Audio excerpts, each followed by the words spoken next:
Assalamu alaikum warahmatullahi ta'ala wabarakatuhu. Barkanmu da warhaka kuma barkanmu da sake saduwa. Ya kuke kuna nan lafiya ko to madalla ya kyau. A cikin bidiyon mu yau mun kawo muku shiri mai suna rataya. Shiri ne wanda yake da daɗi sosai. Fassarar Sultan sabon fassara ne ma kwanan nan ne fito.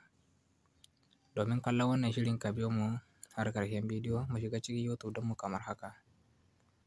Jiya ko in ce shinkarin jiya mun kawo muku wannan shiri mai suna mutuwa fassarar Sultan. To wannan shiri mai suna rataya shi ma haka muka kawo muku link ɗinsa. A nan wurin za ka ga an rubuta subscribe ko yes abone sai ka danna mana subscribe. Subscribe kai da kanka ma zai baka dama kowane lokaci idan mun sake sabon abu a YouTube ba sai mun tura a group ba za ka same shi insha Allah. Sai kuma ka danna ƙararrawar sanarwa. A nan kuma sai ka zo ka danna mana lakin shi zai bada ƙwarin gwiwar da za mu sake kawo muku wani sabon bidiyo. Yauwa nan comment kuma duk abin da ka rubuta insha Allah zai isar mana ba tare da bata lokaci ba. Ku kasance tare da mu kowane lokaci insha Allah za mu kawo muku fina-finai wanda suke da daɗi sosai. Kawai ku dai ku danna mana subscribe sai kuma ku danna mana lakin shi zai bada ƙwarin gwiwar da za mu sake kawo muku wani sabon bidiyo insha Allah. Yauwa nan zan ce muku salam kuma ba wannan kaɗai bane fina-finan da suke cikin channel ɗinmu.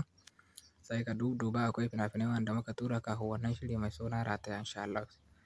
Su ma sai ka shiga kalle su ba tare da bata lokaci ba kuma kai sharing a nan wurin sharing za ka sharing zuwa wani group ko abokanka haka su ma su amfana. Yauwa salam.